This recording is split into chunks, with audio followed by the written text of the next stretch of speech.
రెండవ కొరింథీ పత్రికలో 5వ అధ్యాయంలోకి వెళదాము. 2వ కొరింథీ పత్రిక 5వ అధ్యాయంలో పోయినసారి నేను మాట్లాడినప్పుడు 2-4 ఈ వచనాలని చూడడం జరిగింది. ప్రధానంగా దానిలో ఏముందంటే మనము మూలుగుచున్నాము కదా, మనము దిగంబరులము కాక వస్త్రము ధరించుకొనిన వారముగా కనబడుదుము. కాబట్టి పరలోకము నుండి వచ్చు మన నివాసము దీనిపైన ధరించుకొన అపేక్షించుచు దీనిలో మూల్గుచున్నాము. ఈ గుడారములోనున్న మనము భారము మోసుకుని మూల్గుచున్నాము. ఇది తీసివేయబడవలనను కాదు గాని మర్త్యమైనది జీవము చేత మ్రింగివేయబడినట్లు ఆ నివాసమును దీనిపైని ధరించుకొనగోరుచున్నాము. దీని నిమిత్తము మనలను సిద్ధపరిచిన వాడు దేవుడే, మరియు ఆయన తన ఆత్మ అను సంచకరువును మనకు అనుగ్రహించి ఉన్నాడు. వెలిచూపు వలన కాక విశ్వాసము వలననే నడుచుకొనుచున్నాము. అంతవరకు సరిపోతుంది. పోయినసారి దేవుని యొక్క వాక్యాన్ని నేను సంఘంతో పంచుకున్న సందర్భంలో ఈ గ్రోనింగ్ గురించి, ప్రతి విశ్వాసులో ఉన్నటువంటి ఈ మూలుగును గురించి నేను మీతో మాట్లాడడం కొంతవరకు జరిగింది. ఈ మూలుగు మన మీద ఉన్నటువంటి ప్రెషర్ వల్ల, పాపం యొక్క ప్రెజెన్స్ వల్ల వస్తుంది. మన ఫెయిల్యూర్స్ వల్ల, మన ఫ్రస్ట్రేషన్ వల్ల, మన కృంగుదల వల్ల వస్తుంది అని నేను చెప్పడం జరిగింది. దేవుని యొక్క వాక్యంలో పౌలు కూడా మనలో 2 స్వభావాలు ఉన్నాయి, ఒకదానికొకటి విరుద్ధంగా ఉన్నాయి. రెడీమ్డ్ పార్ట్, అన్రెడీమ్డ్ పార్ట్ ఉన్నాయి. అందుచేత ఈ పోరాటం అలానే కొనసాగుతుంది. And therefore the struggle and therefore the groaning అని చెప్పాం. Groaning is a symptom of life. And groaning is a indicator of being under severe pressure and a load. మనకిష్టం లేనిది మన జీవితంలో మన మీద మోపబడినప్పుడు మనలో నుంచి వచ్చేది మూలుగు అని మనం ఈజీగా చెప్పగలుగుతాం. ఈ సందర్భంలో అనేకమైన విషయాలు ఎక్స్ప్లెయిన్ చేసిన తర్వాత నేను ఏమని చెప్పానంటే, దీంట్లో నుంచి బయటికి రావడానికి ఏం చేయాలి? ఒక మాట చెప్తాను, కొంచెం జాగ్రత్తగా వినండి. రోమా పత్రిక 8వ అధ్యాయం మొదటి అధ్యాయంలో యేసుక్రీస్తునందు జీవమునిచ్చు ఆత్మ యొక్క నియమము పాప మరణముల నియమము నుండి నన్ను విడిపించెను అని ఒక ట్రయంఫెంట్ క్రై పౌలు గారు లెట్అవుట్ చేసినట్టుగా మనం చూస్తాం. అదే అధ్యాయంలో కొంత ప్రొసీడ్ అయ్యేటప్పటికీ 18 నుండి 23వ వచనం వరకు చూచినప్పుడు సృష్టి అంతా మూలుగుతున్నది. దత్తపుత్రాత్మను పొందిన మనం కూడా మన శరీరం యొక్క విమోచనము కొరకు కనిపెట్టుచు మనం కూడా మూలుగుతున్నాము అని వ్రాయబడింది. ఈ డాక్ట్రినల్ పాయింట్ని జాగ్రత్తగా అర్థం చేసుకోవడానికి సంఘం ప్రయత్నం చేయాలి. ఊరిక ఒక మాట చెప్పి అంతా జరిగిపోయిందని గెంతులు వేయకూడదు. డాక్ట్రిన్ సరిగ్గా అర్థం కావటం లేదు అనేక మందికి అని నా భావన. ఎందుకు చెప్తున్నాను ఈ మాట అంటే, 7వ అధ్యాయంలో ఎంత దౌర్భాగ్యమైన స్థితి ఉంది అని కేకలు పెట్టిన పౌలు గారు 8వ అధ్యాయం మొదటికి వచ్చేటప్పటికి నన్ను విడిపించెను అని చెప్పిన ఆయన 23వ వచనం దగ్గరికి వెళ్ళేటప్పటికి విమోచనము కొరకు కనిపెట్టుచున్నాము అనే మాట మాట్లాడినప్పుడు ఈ రియాలిటీని జాగ్రత్తగా బ్యాలెన్స్లో మనం హోల్డ్ చేయగలిగి ఉండాలి. 7వ అధ్యాయంలో ఉన్న రియాలిటీ ఈజ్ ట్రూ. 8:1లో ఉన్నటువంటి ఆ విడిపించడం అనేది కూడా ట్రూ. అయితే విమోచనం కొరకు కనిపెడుతున్నాము, దట్ ఈజ్ ఆల్సో ట్రూ. విసుగు, విడుదల, విమోచన అలా చెప్తే బాగుంటుందని నాకు అనిపించింది. విసుగు ఏం జరుగుతుందో దాన్ని బట్టి ప్రజెంట్ రియాలిటీ.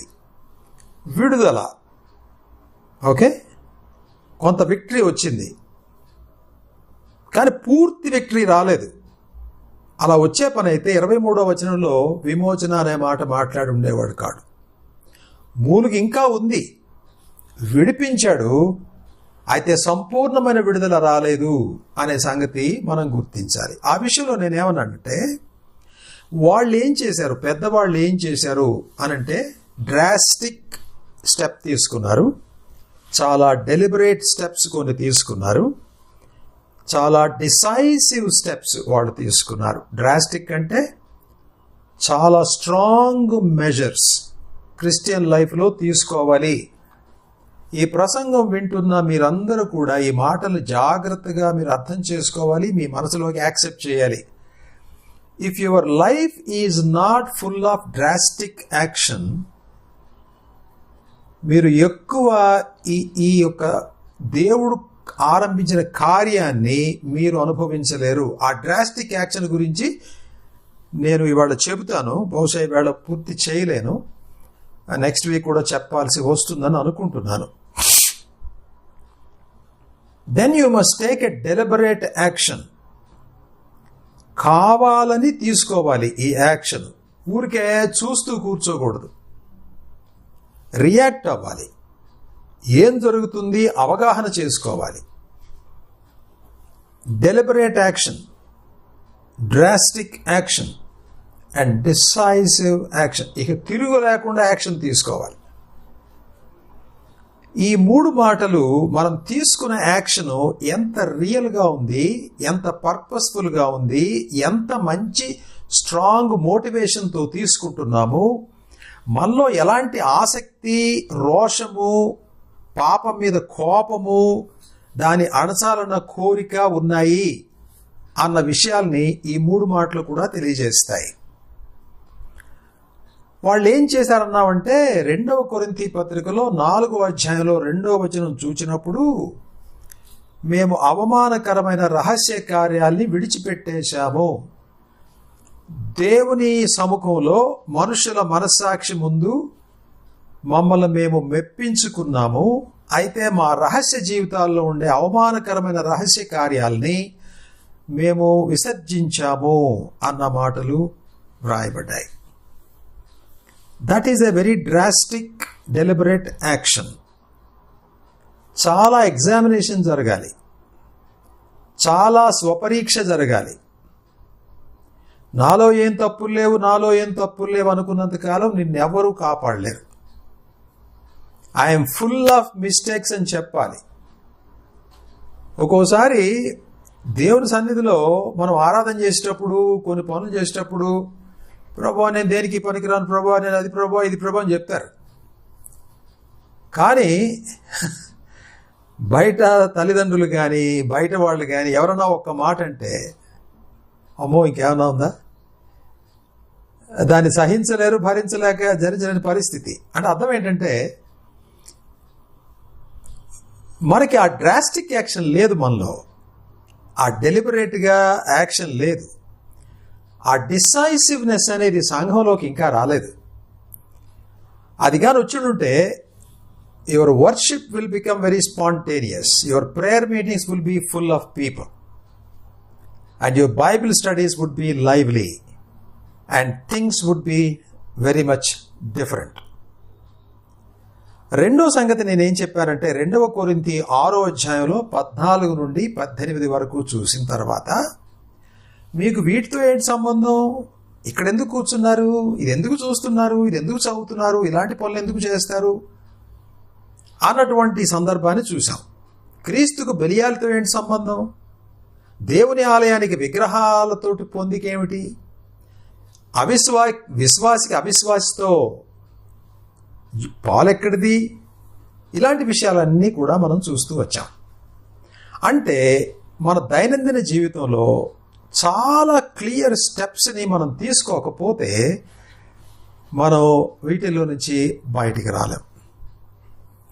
మనలో చాలామంది ఉన్న మోసం ఏంటంటే వీఆర్ ఓకే అని. Most of us are not okay. ఎందుకనంటే మనం కాసేపు మనతో మాట్లాడితే మనకు అర్థమైపోతుంది. కొద్దిసేపు ఒక కుటుంబంతో కానీ ఒక వ్యక్తితో కానీ మాట్లాడుతున్నప్పుడు అతను రియాక్ట్ అయ్యే తీరు, యాక్ట్ చేసే తీరు, మాటలు, చేతలు, క్రియలు, తలంపులు, యాక్షన్స్, రియాక్షన్స్ ఇవి చూసినప్పుడు మనం మెచ్యూర్ కావడం లేదు, మనం వెనకబడిపోతున్నాము అనే సంగతి మనకి చాలా చక్కగా తెలుస్తుంది. అందుచేతనే డ్రాస్టిక్ యాక్షన్ తీసుకోండి. కొన్ని చోట్ల ఉండొద్దు, కొన్ని చోట్ల చూడొద్దు, కొన్ని దగ్గరికి వెళ్ళొద్దు, కొన్ని కొనొద్దు, కొన్ని అనుభవించొద్దు, వగైరా వగైరా చెప్పుకుంటూ వచ్చారు. 2 కొరింథీ 7:1 శరీరమునకును ఆత్మకును అంటుకున్నటువంటి కల్మషం నుండి పవిత్రులుగా చేసుకుందాము దేవుని భయంతో అన్న మాటలు చెప్పబడ్డాయి. దేవుని భయం మనలో ఎంతమందికి ఉంది? ఈ దేవుని భయం అనేది సంఘంలో డెవలప్ అవ్వదు. దేవుని భయం అనేది సీక్రెట్ ప్లేస్లో డెవలప్ అవుతుంది, అవ్వాలి. దేవుడు ఒక వ్యక్తిని ముఖాముఖిగా దర్శించినప్పుడు, ఆ ప్రత్యక్షత జరుగుతున్నప్పుడు మనం గ్రహించగలగడం చాలా గొప్పది. ఇందాక చాలా అందంగా చెప్పబడిన సంగతి ఏంటంటే, గుడ్డివాడిని యేసుక్రీస్తు వారు దర్శించారు, స్వస్థపరిచారు, కళ్ళు తెరిచారు. కళ్ళు తెరిచిన తర్వాత చూచేటప్పుడు ప్రత్యక్షత ఇచ్చారు. ఎవరాయనా, నేను నమ్మటానికి ఎవరాయనా అన్నప్పుడు అన్నాడు, ఇదిగో నీతో మాట్లాడుతున్నా నేనే అని చెప్తే వెంటనే అతను మోకాళ్ళ మీద కుంగి ఆయన కాళ్ళ మీద పడి ఆయన ఆరాధించాడు అని వ్రాయబడింది. You see that this one-on-one చూసారా, ఇది సీక్రెట్ ప్లేస్లో జరుగుతుంది. మోస్ట్లీ సంఘంలో మాట్లాడతాడా? అఫ్ కోర్స్ మాట్లాడతాడు. సంఘంలో గొప్ప సంగతులు తెలియజేయడా? అఫ్ కోర్స్ తెలియజేస్తాడు. కానీ ఇవన్నీ కూడా మన సొంతం కావాలనుకున్నప్పుడు it is in the secret place that the Lord reveals himself as nowhere else. అది మనకు గమనించాలి. సీక్రెట్ ప్లేస్లో మనం ఉన్నప్పుడు, దేవుడు మనల్ని 1-on-1 సంధించేయడానికి టైం ఇచ్చినప్పుడు, ఆయన నాకింగ్ విని ఆయన లోపలికి పిలుస్తున్నప్పుడు, ఆయన డీప్ ఆపరేషన్ మనలో చేయడానికి మనం ఒప్పుకున్నప్పుడు, things would begin to change. The revolution takes place. Majority of క్రిస్టియన్స్లో ఈ రెవల్యూషను అన్ఫార్చునేట్గా లేదు అని మనం చెప్పాల్సి వస్తుంది. ఈ స్టేట్మెంట్ మీలో కొంతమందికి ఇష్టం లేకపోవచ్చు, but I cannot help it. మీకు ఇష్టం ఉన్నా లేకపోయినా I will have to make statements. One of the statements is that people are not really growing. ఆ గ్రోత్ చాలా తక్కువ కనబడుతుంది, తక్కువ మంది దగ్గరే కనబడుతుంది. ఈ మూలుగు ఉన్నవాడు చాలా తక్కువ మందిగానే కనపడుతున్నారు. మూలుగున్న ప్రతివాడు ఇప్పుడు కోవిడ్ పాజిటివ్ అని తెలిసింది, హాస్పిటల్కి పరిగెడతారు, కన్నీళ్ళు వస్తాయి. నాకు అసలు శ్రమే లేదు, నా మీద ఒత్తిడే లేదు, నాలో పాపమే లేదు అనుకునేవాడు ఏడ్చేది ఎక్కడుంది? దుఃఖపడేది ఎక్కడుంది? ఆయన దగ్గరికి పరిగెత్తడం ఎక్కడుంది? ఆ 1-on-1 ఎక్కడుంది? ఆయన ప్రత్యక్షతను కోరుకునేది ఎక్కడుంది? పొందేది ఎక్కడుంది? సంఘంలో ఉండే అశ్రద్ధ ఇది కనబడదు బయటికి. ఇది కొట్టొచ్చినట్టుగా కనబడుతుంది, ఇది లోపల దాక్కొని ఉంటుంది. ఇది అందుకనే పెద్దలైన వాళ్ళు ఏమన్నారంటే రహస్య కార్యాలు విసర్జించాము మొట్టమొదటిది. రెండోది, మా సంబంధాలు, సహవాసాలు, అభ్యాసాలు, నిజ జీవితంలో చేసే కార్యక్రమాలు ఎక్కడ విడగొట్టాలో అక్కడ విడగొట్టుకుని దేవుని భయముతోటి ఆత్మకును శరీరమును కలిగిన కల్మషం నుండి పవిత్రులుగా చేసుకొందము అని అన్నారు. ఇప్పుడు నేను మిమ్మల్ని మూడో దానిలోకి తీసుకొని పెడుతున్నాను. It's going to take a long time. ఇది చాలా కష్టంగా అర్థమవుతుంది. మీరు జాగ్రత్తగా వినాలి. మీ ఆలోచనలన్నీ పక్కన పెట్టి వినాలి. Don't listen to me with a pre conceived notion. మీరు అట్లా ఉండే పని అయితే మీరు పెద్ద విని కూడా ఏం లాభం పొందలేరు. అదేంటంటే అది చెప్పే ముందు కొలొస్సై పత్రికలో 1వ అధ్యాయంలో 22వ వచనం, తన సన్నిధిని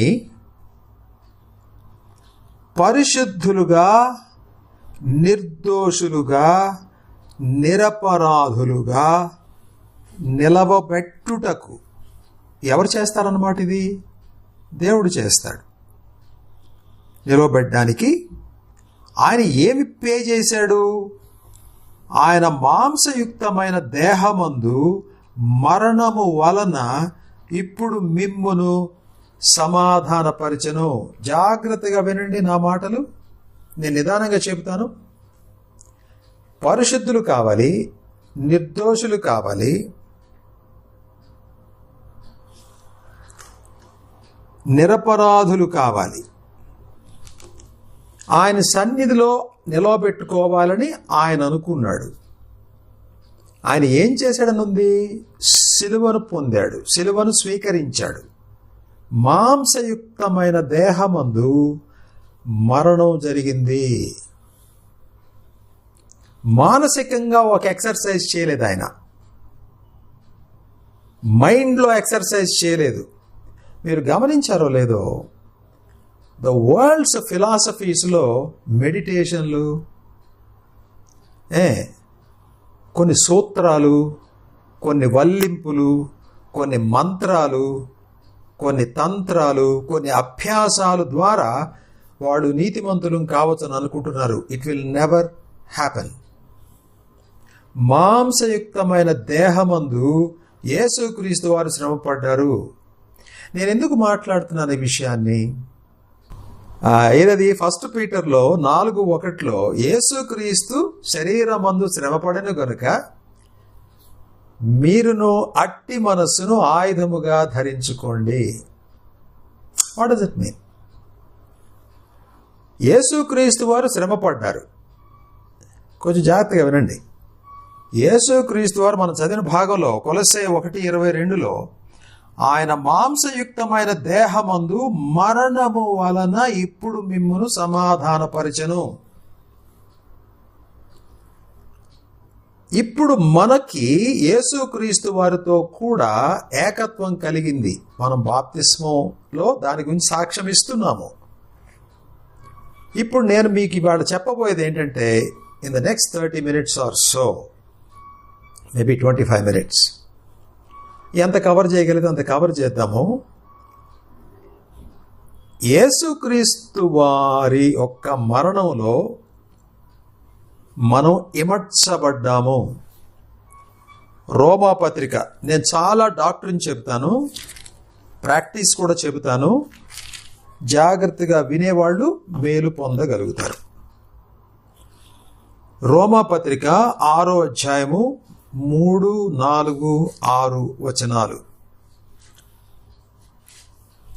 రోమా 6, 3, 4, 6 వచనాలు. 3వ వచనంలో ఏముంది? క్రీస్తు యేసులోనికి బాప్తిస్మము పొందిన మనమందరము ఆయన మరణములోనికి బాప్తిస్మము పొందితిమి. ఇది జరిగిపోయిన కార్యమని మనం కన్విన్స్ అయిపోవాలి. మనకి కన్విక్షన్ రావాలి. మనలో చాలా మందికి ఇంకా ఈ కన్విక్షన్ రాలా. బిలీవర్స్ గురించే మాట్లాడుతున్నాను నేను. 2వ వచనం చూస్తే, పాపము విషయమై చనిపోయిన మనము. కన్విక్షన్ వచ్చిందా దీని గురించి? Are you convinced about this? Has it taken the form of a conviction in your life? If there is a conviction, conviction is always followed by an action. Convictions produce actions. మనలో చాలా మందిలో actions కనపడటల్లా, మాటలు కనపడుతున్నాయి ఎక్కువ, actions చాలా తక్కువ కనపడుతున్నాయి. 4వ వచనంలో ఏముంది? చివరి భాగంలో ఆయనతో కూడా పాతి పెట్టబడితిమి. పైనేం చదివాము? ఆయన మరణంలోనికి బాప్తిసం పొందాం. తర్వాత ఆయనతో కూడా పాతి పెట్టబడ్డాం. 6లో ఏముంది? 9లోకి వచ్చేటప్పటికల్లా అక్కడ ఏముందంటే ఆయనతో కూడా సిలువ, ప్రాచీన స్వభావము ఆయనతో కూడా సిలువ వేయబడెను. 9లోకి వస్తే ఆయనతో కూడా జీవించదుమని నమ్ముచున్నాము. ఇప్పుడు నా వైపు చూడండి.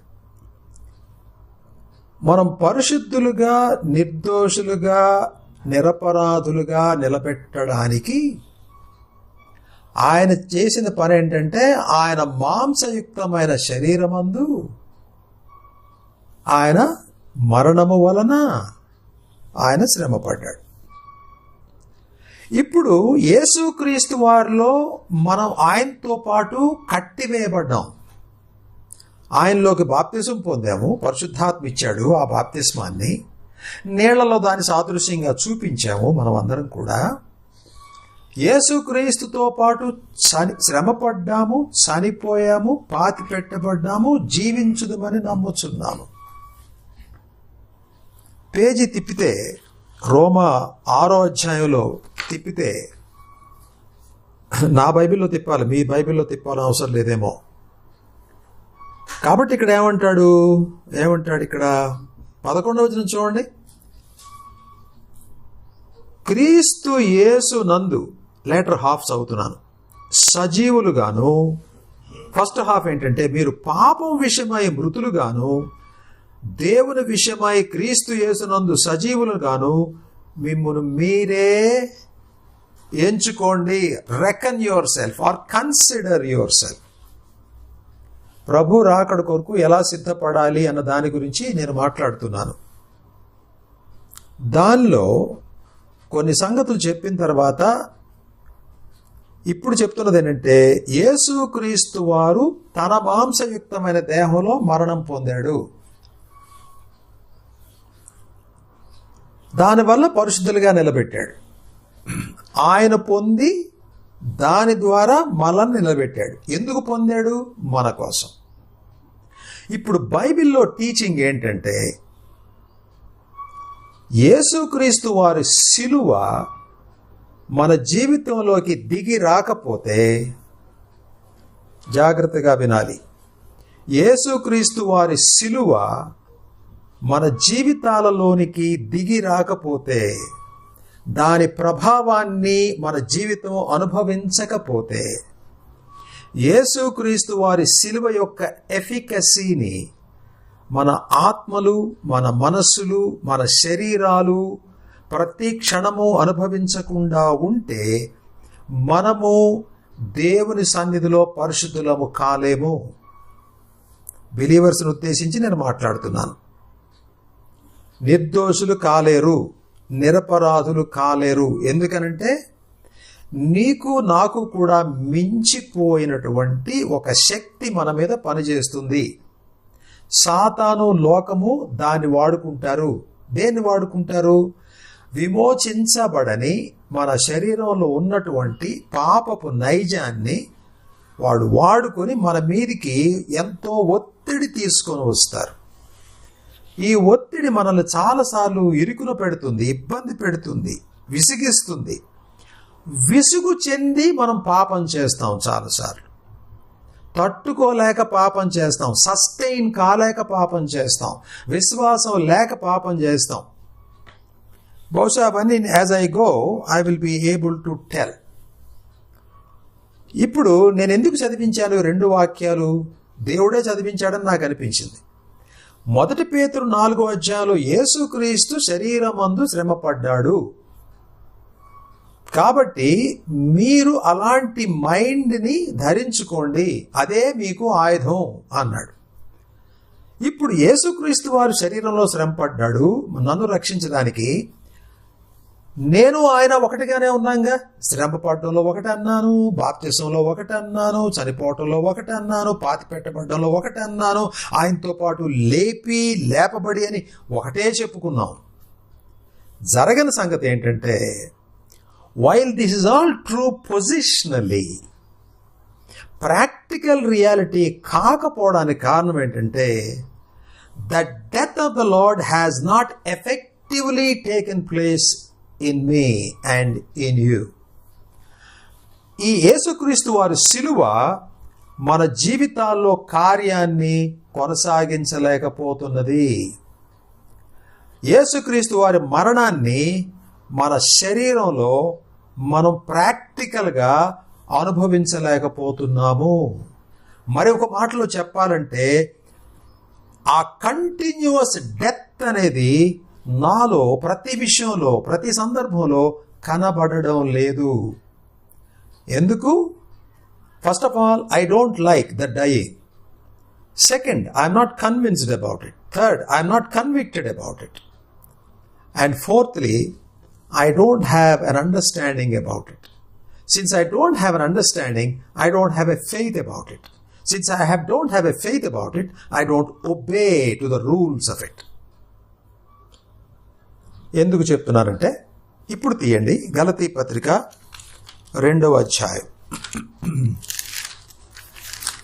గలతీ పత్రిక 2వ అధ్యాయం బాగా తెలుసు మీకు. ఇది 20వ వచనం. ఎంతమంది కళ్ళు మూసుకొని చెప్పమంటే చెబుతారు ఈ వచనాన్ని? బాగా తెలుసు, అందుకని మనం కళ్ళు మూసుకొని చెప్పలేం కదండి. ఏముంది అక్కడ? నేను క్రీస్తుతో కూడా సిలువ వేయబడి ఉన్నాను, ఇకను జీవించువాడను నేను కాను, క్రీస్తే నా యందు జీవించుచున్నాడు. నేనిప్పుడు శరీరమందు జీవించుచున్న జీవితము. మరి ఇందాకేమన్నావు? నువ్వు జీవించట్లేదన్నావుగా, చచ్చిపోయానన్నావుగా. ఇప్పుడు ఏమంటున్నావు? నేనిప్పుడు శరీరమందు జీవించుచున్న జీవితము నన్ను ప్రేమించి నా కొరకు తన్ను తాను అప్పగించుకొనిన దేవుని కుమారుని యందలి విశ్వాసము వలన జీవించుచున్నాను. ఎక్స్ప్లెయిన్ చేయడానికి ప్రయత్నం చేస్తాను, బహుశా ఇదే సరిపోతుంది వాళ్ళకి. ఇక్కడ ఏమన్నాడంటే ఆయన, this is identifying ourselves with Christ on the cross. సిలువ మీద వేలాడిన క్రీస్తు, సిలువ మీద వేలాడిన క్రీస్తు అని మనం చాలాసార్లు మాట్లాడుకున్నాం కాసేపు క్రితం. యేసు ప్రభు వారి శరీరానికి రక్తానికి సాదృశ్యంగా ఉన్న బలలో పాలు పొందేటప్పుడు ఎంతో గౌరవంతోనూ కన్నీళ్లతోనూ దాన్ని మనం జ్ఞాపకం తెచ్చుకున్నాం. దేవునికి స్తోత్రం. దాన్ని బట్టి మనం చేసిన పని కరెక్టే. అయితే మనం కొంచెంసేపు ప్రయాణం చేసి ఆగిపోతున్నాం అక్కడ. మనం కొంచెం 4 అడుగులేసి ఆగిపోతున్నాం. ఎందుకనంటే, this identifying ourselves with Christ on the cross is not taking place. Doctrinally we know it, positionally we see it, but practically we have not entered it. ఎందుకని అనంటే, ఈ యూనియన్ విత్ క్రైస్ట్ అనేది యేసు క్రీస్తు వారిని ఆ సిలువ ఎలాగైతే చంపేసిందో, ఆ సిలువ మనం ఆయనతో ఉన్నామని నమ్మితే మనల్ని కూడా చంపాలి. ఇలా చెబుతాను నేను. యేసుక్రీస్తు వారు సిలువకి వెళ్తుంటే, నేనటు పక్క నుంచి వెళ్తుంటే, ఆయన ఏం జరుగుతుందో చూస్తుంటే, వాడిని కూడా పట్టుకోండి అన్నారు. ఈ జయసూర్య అనేవాడిని పట్టుకుని యేసుప్రభు వాడిని కూడా కట్టేయండి ఆయనతో అన్నారు. కట్టేశారు. ఇద్దరిని సిలువ ఎక్కించండి రా అన్నారు. ఇద్దరు సిలువ వేయబడ్డారు. ఇప్పుడు యేసుక్రీస్తు వారు నా కోసం సిలువ వేయబడ్డాడు, అది నాకు తెలుసు, అందుకే నేను చూస్తున్నాను. అయితే నన్ను కూడా ఆయనకి కలిపేశారు. నన్ను కూడా ఆయన కలిపేస్తే ఇప్పుడు నా పాపం కోసం ఆయన చనిపోతున్నాడు. కానీ నా పాపం నా మీద తన ఎఫెక్ట్ చూపించకుండా ఉండడానికి నేను కూడా ఆయనతో చనిపోయాను. నేను ఆయనతో చనిపోతే యేసుక్రీస్తు వారికి ఏం జరిగిందో అదే నాకు కూడా జరగాలి కదా. ఆయన మనందరి ప్లేసులో మన కోసం, మనకు బదులు, మనల్ని బట్టి ఆయన చనిపోయాడు కదా. నేను మీకు పునరుద్ధానం సంబంధించి ఎంతో చక్కగా వివరించి చెప్పాను. యేసుక్రీస్తు వారు ఆయన లేవగలడు, కానీ లేవలే, మనలాగనే లేపబడ్డాడు అని చెప్పాను. మీలో చాలామందికి ఆశ్చర్యం అయినట్టు నేను అనుకుంటున్నాను. మరి ఎంతమందికి ఆశ్చర్యమైందో తెలియలేదు. నా మటుకు నాకు ఎంతో ఆశ్చర్యమైంది. ఆయన లేవగలడు కానీ లేపబడ్డాడు. ఎందుకనంటే మా వాళ్ళందరూ లేపబడతారు, వాళ్ళంతటి లేవలేరు. అందుకని నేను కూడా వాళ్ళల్లో ఒకటిగానే లేస్తాను అని తండ్రితో అంటే, తండ్రి అన్నాడు, అవును నాయనా, నేనే లేపుతాను నిన్ను అని మనలందరినీ జ్ఞాపకం తెచ్చుకొని లేవగలిగిన ఆయన్ని లేవనివ్వకుండా ఆయనే వాలంటరీగా ఉండిపోతే మన కోసం ఆయన్ని లేపాడు. ఇప్పుడు మనకి ఇన్ని సంగతులు ఆయనతో పాటు జరిగితే మనం ఆయన ఎక్కడ మొదలు పెట్టాడో అక్కడే మొదలవ్వాలి, ఎక్కడ ఎండ్ అయ్యాడో అక్కడ మనం ఎండ్ అవ్వాలి, అవుతాము కూడా. ఎక్కడ మొదలు పెట్టాడంటే ఆయనతో కూడా సిలువ వేయబడి తిని ఆయనతో పాటు చనిపోయాను.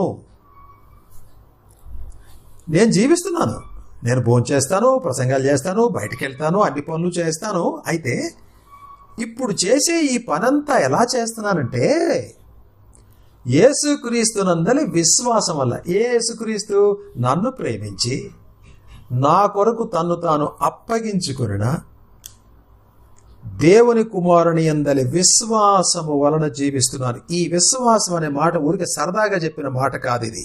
ఎందుకు సరదాగా చెప్పలేదో వినండి, జాగ్రత్తగా వినండి, ఒళ్ళు దగ్గర పెట్టుకొని వినండి, మనసులంతే ఓపెన్ చేసి వినండి, చాలా భయంతోనూ భక్తితోనూ వినండి. యేసుక్రీస్తు వారు నా కోసం చనిపోయి సమాధి చేయబడి తిరిగి లేచాడు, అది నా విశ్వాసం. ఆ విశ్వాసం కలిగింది అన్నప్పుడు విశ్వాసానికి ముందేం జరగాలో, విశ్వాసానికి తర్వాత ఏం జరగాలో తెలుసుకోండి. ముందు నాకు విశ్వాసం కలిగింది ఎవరి మీద? నన్ను ప్రేమించి నా కొరకు తన్ను తాను అప్పగించుకున్నాడు. దాని మీద నాకు విశ్వాసం కలిగింది. ఎందుకు కలిగింది? Because there was a revelation, ప్రత్యక్షత కలిగింది. ఎవరిచ్చారు ఇది? పరిశుద్ధాత్మ దేవుడు వాక్యాన్ని చూపించి నాకు ఎక్స్ప్లెయిన్ చేశాడు. చూసావా ఏం జరిగిందో 2000 సంవత్సరాల క్రితం? నిన్ను ప్రేమించి నీ కోసం మాలో ఒకడైనటువంటి, అనగా త్రిత్వంలో ఒకడైనటువంటి ప్రభు అయిన యేసుక్రీస్తు నీ రక్షకుడు, దేవుని కుమారుడు, ఇలా జరిగింది. నీ కోసం ఆయన లేవలేదు. నువ్వు ఆయనతో పాటు మరణించగలుగుతావా? ఆయనతో పాటు పాతి పెట్టబడగలుగుతావా? లేపడం నీ చేతుల్లో లేదు, ఆయన చేస్తాడు. కానీ చనిపోవడానికి ఇష్టపడతావా? లేపడం తండ్రి చేశాడు, చనిపోవడం కుమారుడు చేశాడు. కొంచెం జాగ్రత్తగా ఆలోచించేయండి. లేపింది తండ్రి, చనిపోయింది కుమారుడు. ఎందుకని? 3 సార్లు తండ్రిని అడిగాడు, తండ్రి సాధ్యమైతే తప్పించు అనంటే మత్తయి సువార్త 26వ అధ్యాయంలో దేవుడు ఆయనతో చెప్పాడు, నాయనా ఇది నువ్వు తాగాల్సిందే. 3 సార్లు అడిగిన తర్వాత issue was settled. I'm ready అన్నాడు కుమారుడు. రండి ఇక్కడ నుండి లేచి వెళ్ళుదాము అని అన్నాడు. ఇప్పుడు యేసు ప్రభు రెడీ అయిపోయాడు, ఆయనతో పాటే ఉన్న ముగ్గురు ఇంకా రెడీ అవ్వాల. చాలా అవకతవక పనులు చాలా చేశారు. ఎప్పటిదాకా చేశారంటే పౌలు గారి అనుభవం వాళ్ళ అనుభవం అయ్యేదాకా చేశారు. కాబట్టి మనం లేపబడుదుము, మన శరీరం యొక్క విమోచనము కొరకు కనిపెట్టుచున్నాము అని చెప్పి దేవుని కార్యం వైపు రాకడొస్తుంది, ర్యాప్చర్ వస్తుంది అని చూసే మనం మంచిగా ఎదురు చూస్తున్నాం. కానీ మొదట జరగవలసిన పని ఏంటంటే విల్లింగ్గా చనిపోవడం అనేది జరగటల్లా. విల్లింగ్గా చనిపోతే పాతిపెట్టడం ఎవరో ఒకళ్ళు చేస్తారు, మళ్ళీ మనం పాతిపెట్టుకోలేంగా, ఎవరో ఒకళ్ళు చేస్తారు. అయితే ఈ చనిపోవడం పెద్ద సమస్య అయిపోయింది. చాలామంది చర్చెస్లో, బిలీవర్స్లో, దేవుని సేవకుల్లో అసలు ఈ మరణం ఇంకా it has not taken place. అక్కడ వచ్చి పడింది ప్రాబ్లం. అందుచేత పాపం ఇంకా ఏళ్తానే ఉంది. సిలువ ఒకటే ఒక ఉద్దేశంతో ఇవ్వబడింది, it has to kill. Cross is to kill a person who is hanging on it. ఇప్పుడు యేసుక్రీస్తు వారితో మనం ఐక్యమైతే if there is an identifying with Christ and with a union with Christ, ఆయనతో ఏకమైపోయి ఆయనకు జరిగిందంతా నాకు జరగాలి అని కోరుకుంటే, దీనికి నాలెడ్జ్ కావాలి. నేను అందుకనే విశ్వాసం విశ్వాసం విశ్వాసం అని చెప్పేటప్పుడు విశ్వాసానికి ముందేం జరిగింది? There was a knowledge, there was a revelation. I saw it, I heard it, I understood it, I am convinced about it, and it has become a conviction in it. Out of that conviction came faith. నేను భయపడకుండా ఆయనతో ఐక్యం అయిపోవచ్చు. నాకేం కలగదు, చచ్చిపోతాను, చచ్చిపోవాలి కూడా. నాకు సంబంధించిన వాటన్నిటికీ, నాకు ఇష్టమైన వాటన్నిటికీ నేను చనిపోవాలి అనే విశ్వాసం వచ్చింది. ఇప్పుడు మీకు అర్థమై ఉండాలి, నేను మాట్లాడుతున్న విశ్వాసం జనరల్గా మనం మాట్లాడుకునే విశ్వాసం కాదు. యేసు ప్రభులో రక్షణ కోసం ఆయన దగ్గరికి వెళ్ళడాన్ని విశ్వాసము అని అంటారు. క్రిస్టియన్ లైఫ్లో ఉన్న మొత్తం టీచింగ్ అంతటినీ కలిపి ద ఫెయిత్ అని అంటారని మీకు చాలాసార్లు చెప్పాను ప్రసంగాల్లో. ఇప్పుడు మాట్లాడుతున్న ఫెయిత్ ఏంటంటే దేవునితో వన్ ఆన్ వన్లో, సీక్రెట్ ప్లేస్లో యేసు ప్రభు వారు నాకేం చేశారో విపులంగా అర్థమయ్యే కొలది, సమాజంలో, సంఘంలో నేను అర్థం చేసుకునే కొలది, నేను ఇంటికి వెళ్ళిన తర్వాత ఆ రహస్యంలో వన్ ఆన్ వన్లో ఉన్నప్పుడు విశ్వాసం కలిగింది. ఓ, ఇక్కడుంది నా జీవితం, ఇక్కడుంది నా విజయం, ఇక్కడుంది నా బతుకంతా, ఇక్కడుంది నా సర్వస్వం, నా ఐశ్వర్యం అని అర్థమయ్యి, ఇప్పుడు విశ్వాసంలో నుంచి తర్వాత ఏం జరిగిందంటే ఒబీడియన్స్ వచ్చింది.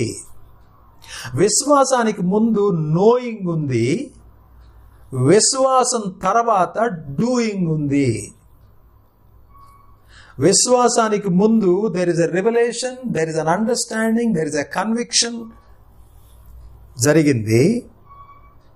ఆయన చేసిన కార్యాల మీద కన్విక్షన్ వచ్చింది. విశ్వాసం అని ఏంటంటే ఇవన్నీ నా గుండెల్లో కూర్చొని ఇది నిజమే, దీని ప్రకారంగా జీవితాన్ని అప్పగించుకో అని చెప్పడం జరిగింది. అది సెకండ్ స్టెప్. విశ్వాసంలో నుంచి ఏమి రావాలంటే ద ప్రాక్టికల్ డూయింగ్ జరగాలి. The action has to take place. అందుకనే పౌలు గారు ఏమన్నాడంటే ఇప్పుడు జీవించేది నేను కాదు, క్రీస్తే నాయందు జీవించుచున్నాడు. చాలాసార్లు విన్నాం, కొత్త ఏం కాదు. సండే స్కూల్లో, యూత్ మీటింగ్లో, ఎక్కడెక్కడో చెప్పాం. Is it true about you? Is it true about me? అసలు రోమాలో చదివిన ఈ విషయాలన్నీ కూడా స్టెప్ వైజ్గా మనలో జరుగుతున్నాయా? Is it a daily reality? Have you identified yourself with Christ? Are you in union with Christ? ఇప్పుడు నేను యేసుక్రీస్తుతో కూడా ఉన్నాను అని చెప్పగలుగుతావా? ఆయన శిలువ మీద ఉన్నాడు, నేను ఆయన వాటేసుకొని ఉన్నాను. ఆయన శ్రమ పడుతున్నాడు, అట్టి మనస్సును ఆయుధంగా ధరించుకొని ఉన్నాను చెప్పగలుగుతావా? అంటే అర్థం ఏంటనమాట, నీకెవడన్నా హాని కలగజేస్తే, నిన్ను బళ్ళెం పెట్టి కొడితే, కొరడా పెట్టి కొడితే, ఉమ్మేస్తే, ఇప్పుడు దాకా మాట్లాడుకున్నాం కదా ఉమ్మి గురించి, ఉమ్మేస్తే ఎలాంటి రియాక్షన్ వస్తుంది? చచ్చిపోయిన వాడి దగ్గర నుంచి రియాక్షన్ రాదు కదా. చచ్చిపోయిన వాడి మీద ఉమ్మేస్తే రియాక్షన్ రాదు. చచ్చిపోయిన వాడిని కొరడా పెట్టి కొట్టారనుకోండి, రియాక్షన్ రాదు. చచ్చిపోయిన వాడిని దూషించారనుకోండి, రియాక్షన్ రాదు. వాడి దగ్గర కాఫీ, టీ, స్నాక్స్ పెట్టారనుకోండి, వాడి దగ్గర నుంచి యాక్షన్ ఏమీ రాదు. యాక్షన్ ఎవరి దగ్గర నుంచి వస్తుందంటే చచ్చిపోని వాడి దగ్గర నుంచి యాక్షన్ వస్తుంది. పౌలు గారు ఏమన్నాడంటే, క్రీస్తే నాయందు జీవించుచున్నాడు అంటే అర్థం ఏంటి? క్రీస్తు ఎలాంటి మాటలు మాట్లాడతాడు? క్రీస్తు ఎలాంటి చూపు చూస్తాడు? క్రీస్తు ఎలాంటి తలంపులు తలుస్తాడు? క్రీస్తు ఏ ప్రాంతాలకు వెడతాడు? క్రీస్తు దేన్ని ఒప్పుకుంటాడు, దేన్ని ఒప్పుకోడు? క్రీస్తు దేన్ని ఆమోదిస్తాడు, దేన్ని ఆమోదించడు? క్రీస్తుకి ఏది ఇష్టం, ఏది ఇష్టం కాదు? ఏదంటే ఆయన కోపం, ఏదంటే కోపం లేదు?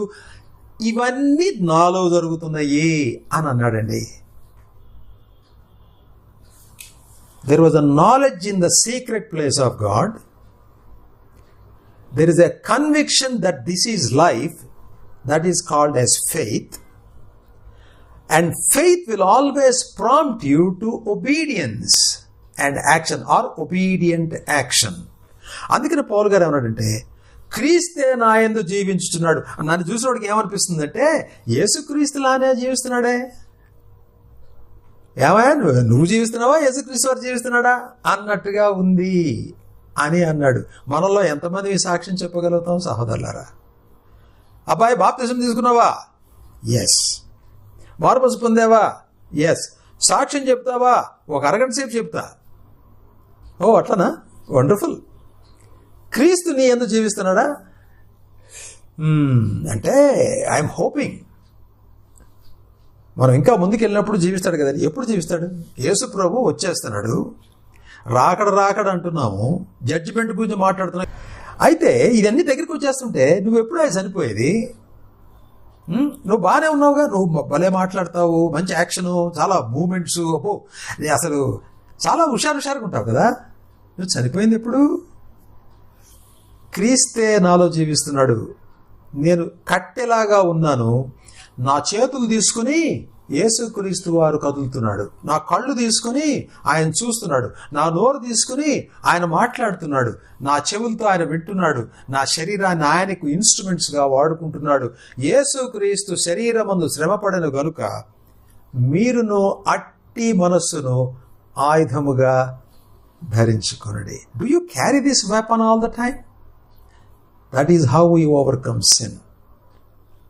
మిమ్మల్ని ఇంకా చాలా దూరం తీసుకొని పెడతాను. This is the first step. యేసుక్రీస్తు వారి సిలువ మనలో పని చేయాలి. మనలో చాలా మందిలో ఈ సిలువ పని చేయటం లేదు అని నేను తప్పకుండా చెప్పాలి. మీలో చాలా మందికి తెలుసు అది. మనలో ఎంతవరకు పని చేస్తుంది అని మనం పరీక్షించుకోవాలి. మనలో పని చేయటం లేదు. కాని మాటలు, కాని చేతలు, కాని క్రియలు, కాని తలంపులు, కాని పోకడలు, కాని యాటిట్యూడ్స్, కాని వాల్యూస్, రియాక్షన్స్, యాక్షన్స్ ఎందుకున్నాయంటే మనం చనిపోలేదు. చనిపోయామని అనుకుంటున్నాం కానీ మనం చనిపోలేదు. చనిపోయామో లేదు అది తెలుస్తుంది. కళ్ళు తెరిచి ఓ టార్చ్ లైట్ వేసి చూపిస్తారు డాక్టర్ గారు, నాడి పట్టుకుంటారు, ఈ మెడ దగ్గర నరం ఉంటుంది దాన్ని పట్టుకుంటారు, లేకపోతే ఒక చిన్న పిన్ను గుచ్చితే సరిపోతుంది వాడికి. ఓ పిన్నుతో గుచ్చితే అప్పు అన్నాడు అనుకోండి, ఉన్నాడు, ప్రాణంతో ఉన్నాడు ఇంకా అని చెప్తాం. సహోదరులు, మనలో చాలామంది చాలా ప్రాణంతో ఉన్నాం. అందుకనే పాపానికి చనిపోలేకపోతున్నాం. యేసుక్రీస్తు మనలో జీవించలేకపోవడానికి కారణం ఏంటంటే నా జీవితం ఆయన జీవితాన్ని అపోజ్ చేస్తుంది. నన్ను జీవించనివ్వు. నాకు ఇండివిజువాలిటీ లేదా? నాకు తెలివితేటలు లేవా? నాకు అనుభవం లేదా? నాకు ప్రసంగాలు రావా? అని నేను మాత్రం బిలీవర్ని కానా? నాకు 15, 10, 20 సంవత్సరాలు ఎక్స్పీరియన్స్ లేదా అని మనం ఆయనతో వాదన పెట్టుకుంటున్నాం. ఉండు, నన్ను చెప్పని, నన్ను చేయని, నన్ను చూడని, నన్ను తినని, నన్ను వెళ్ళని, నన్ను మేనేజ్ చేయమని అని అంటున్నాం మనం. పౌలు గారు ఏమన్నాడంటే, మేనేజ్మెంట్ ఇప్పుడు నాది కాదు, నేను చచ్చిపోయాను. అయితే నా శరీరాన్ని తీసుకుని క్రీస్తే నాయందు జీవించుచున్నాడు. సహోదరులారా, పరిశుద్ధాత్మ దేవుడు మీకు కొంతలో కొంత అండర్స్టాండింగ్ ఇవ్వాలని నేను ఎంతో కోరుకుంటున్నాను. ఈ మంచి జీవితాన్ని మనం జీవించగలిగితే, if Christ can live in us, We move in Him and with Him and for Him. మనం ఆయనలో కదులుతాము, ఆయనతో కదులుతాము, ఆయన వలన మాత్రమే కదులుతాము, ఆయన కొరకు మాత్రమే కదులుతాము. ఇలాంటి అందమైన జీవితాన్ని మన ప్రియ ప్రభు మనలో ఆరంభించునుగాక. మన బిలీవర్స్మే. అన్ఫార్చునేట్లీ ఇది ఇంకా ఆరంభం అవ్వలేదు. ఎక్కడెక్కడైతే ఆరంభమైందో చురుగ్గా ముందుకు సాగటం లేదు. చురుగ్గా సాగనట్లుగా ప్రభు కృపించునుగాక. కొంతమందికి అసలు అది అర్థమే కాలేదు, మొదలే కాలేదు, మొదలు అవునుగాక. కొంతమంది చక్కగా నడుస్తున్నారు. ప్రభు మిమ్మల్ని ఇంకా అందంగా తన మహిమ కొరకు వాడుకొనుగాక. Thank you very much.